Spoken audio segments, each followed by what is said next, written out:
We're Residence Life at Eastern Oregon University, and we build community the Mountaineer way. But 2020 threw us a curveball, and we had to adapt and overcome as we rethought and refigured out how to build community. We're going to walk you through our story and our experience as we come into this new season of life. I hope you'll join us on Mountaineer Life video logs.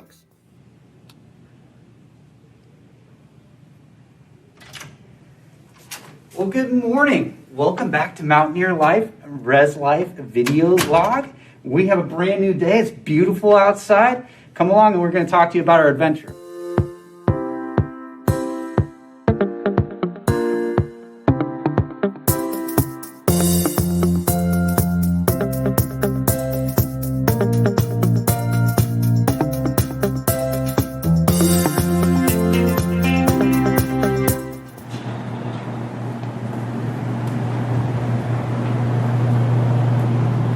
Well, good morning, Robin.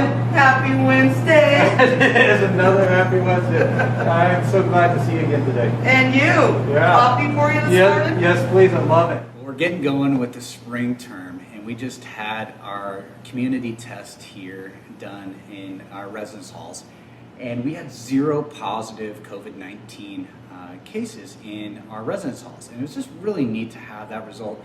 I know the students have worked so hard to protect themselves and to protect the community, and it's just such a relief to have 0 positives in housing right now, and just really, I don't know, it is a relief in a lot of ways. And so we're looking forward to the future now, starting to think about what we're looking at. And right now, the question on our students' minds is the vaccine, and what does that mean for me, and what does that mean for the community, and should I be getting it, and what are the dangers of it, and what happens if I don't get this? And so there's been just a lot of questions. And so we're going to take some opportunity to explore that with our students and check in with them and see how they're processing this. And then we'll check in with the university. We're going to check in with our COVID nurse and really get a deeper understanding of the vaccine and what we're looking at here. So come with us on our Res Life, Mountaineer Life video log. Can't wait to go check this out with you. Got in this process, and have you given any thought to it at all? Or because in about the middle of this month, we think that it's being available to all students and all people. Yeah, as of right now, I don't really know what to think. There's a lot of different opinions and just a lot of different perspectives.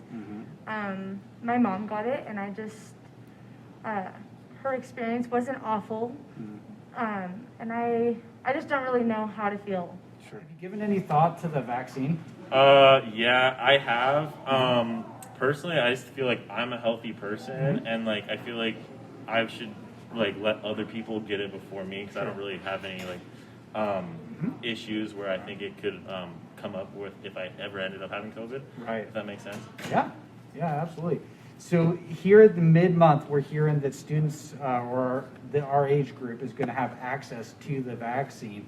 If there is plenty of room and everybody else or all the other folks that wanted to get it and it was available to you, do you think, or have you given thought at that point in time what you would do? I have thought about it, and I wouldn't be opposed to it, and I think if it could just speed everything up and get everything moving along, try and get back to normal, I think that's just the best overall thing you could possibly have. Well, we're talking a lot about the vaccine today and what that might mean for our students. I think students will get access to the vaccine here later this month. And I'm curious what your thoughts are on the vaccine. I just think it's a little underdeveloped at the time right now. We just don't know what's going to happen. And a lot of people are just kind of jumping into it, thinking they can go back to like a normal life. But there's really a lot of side effects that we just don't know what's going to happen yet. So No, I appreciate it. So you're worried kind of about the long-term side effects kind of thing, or like anything specific? Me being young, I still have my whole life against me. So if I got it right now, what's going to happen when I'm 55? I don't know. Right. Yeah. So you're worried about that possibility, and they would need to show that to you before you would feel comfortable. Like, hey, you got to show me the long-term run on this. Yeah.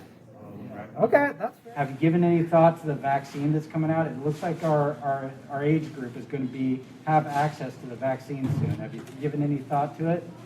I've considered it, and I am definitely interested, and I would definitely be interested if it allowed more opportunities, like being able to go back to in-person classes and not wearing masks. The masks are hard, huh? Yeah, definitely. Yeah. If it could make things go back more normal, then I Right. would definitely consider getting it. Right. I feel the same way. I just want everything to go back to normal. Right. Wouldn't that be nice Yeah. to be able to hang out with friends and the social distancing and the masks and everything? I hear that. Well, I appreciate you sharing your thoughts with us, and we wish you all the best. Thank you. Thank you. We're here today with some students in residence life, and we are just going to explore what we're thinking about and how we're seeing the vaccine and seeing that within our community and with our friends and family and those around us. And I'm here today with Nurse Cedars, who's our COVID nurse. My experience with the COVID vaccine. So I have a history in communicable disease as a nurse, and worked in communicable disease for actually a couple of years prior to the pandemic, and for the Oregon Health Authority and the local county public health. So I have a lot of experience with COVID locally, and then as of recently, a lot of experience actually administering the vaccine and receiving the vaccine myself, as well as in getting all of my family vaccinated as quickly as I could. So I have sort of that professional side experience that I'd love to talk through, and then also the personal side of things, because I'm a consumer, I'm a person, I'm a human, just like you guys are. I had concerns before I gave it to my parents, before I gave it to myself. Hopefully someday soon I'll be able to give it to my kids. And so I, just like you guys, wanted to know everything about it and research those things so that I was making the right choice for myself and my family. So I have had a lot of great experiences with it. And I think that, like with anything, when you hear something scary and bad news or bad press, it seems to outweigh the good parts of the vaccine that have come. And so, I'm here to answer and maybe debunk any myths that you guys have heard, answer direct questions. I'm here for it.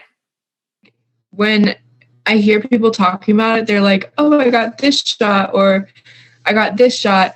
And there's just multiple types of the vaccination. So can we just go over that? There are currently 3 vaccines available for COVID-19.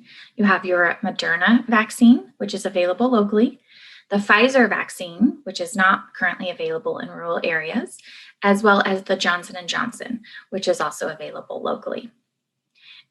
The 3 vaccines have all been given emergency use authorization from the FDA, and they are all very similar. I would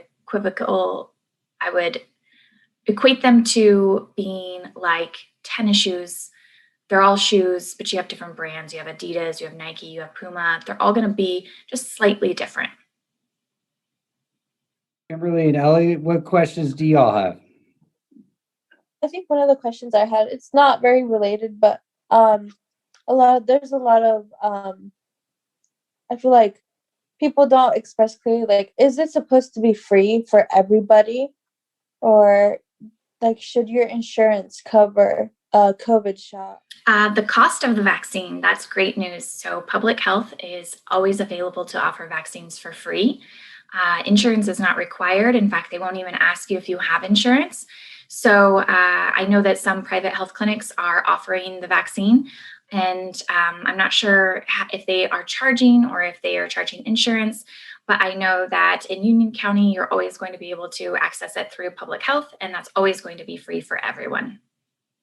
If I were to get the vaccine, either the 1 dose or the 2 dose, will I still have to social distance? Currently, right now, after you get the vaccine, you do need to still use social distancing rules and wear a mask. And that's because we're needing to get more of the population vaccinated before we're going to be able to lift those mitigation strategies. And the reason for that is the more we have vaccinated, we can achieve herd immunity. And that's where we have enough of the population vaccinated that the virus doesn't have anywhere to go, and it will stop replicating in us as hosts, the humans. So we need about 70-75% of the population right now to be vaccinated, and then it will be safe for everybody to take off their masks and go back to, being able to high five and watch games in person. So it's really important that we all get our vaccine and to protect the people who can't get the vaccine and who are more fragile.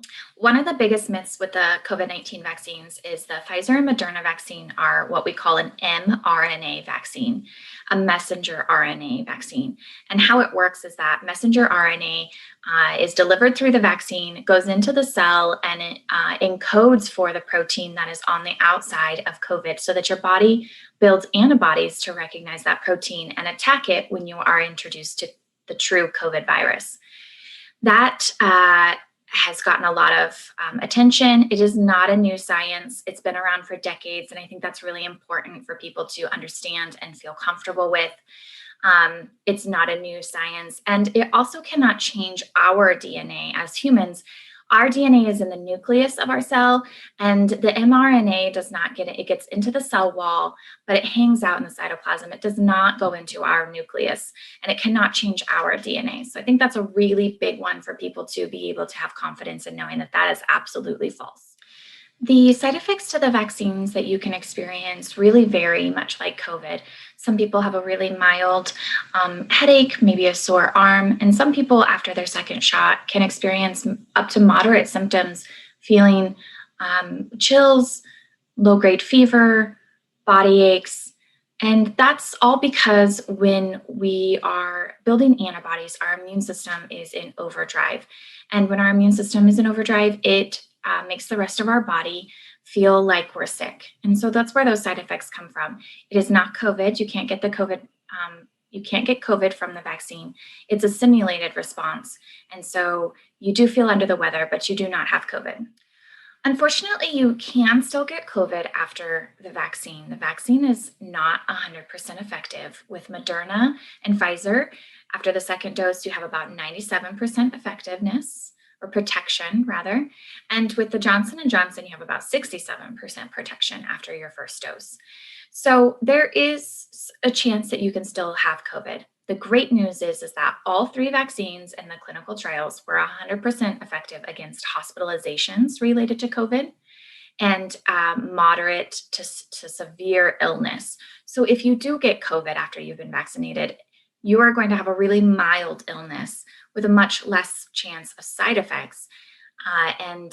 Again, 100% effective against moderate to severe illness that lands you in the hospital or even causes death. Your experience, because you're in the nursing program, so you all have been probably working a lot with this as well, right? Yeah. So when I first heard that we were able to get the vaccines, we actually had our professors give a presentation and provide research like the COVID nurse is right now about the Pfizer and Moderna vaccines and what that looked like for us. And it really came down to making our own personal decisions. It wasn't required, but knowing that I can protect others in the clinical setting, whether that be immunocompromised or those of the elderly population, it just meant a lot to me that I could protect someone else. Well, we've talked with a bunch of students. We've really examined ourselves and why we do what we do and how we protect ourselves and protect our community. We're getting back in the swing of things. I shaved the beard. We're starting to get back to spending time with friends. Boy, is this vaccine, we've learned a lot about it and about why we do or do not get the vaccine. And I just really appreciated how everybody was really thoughtful in examining it and examining how it impacts those around them and making decisions that made sense for themselves and for their community. I know that we're all going and working towards a safer and better world, and hopefully the work that we're doing is actually making a difference. And we're looking forward to open it up in this new season and hoping that this vaccine will help us get there. And with that, I wish everybody a wonderful week. Thanks for joining us on Mountaineer Life Video Logs.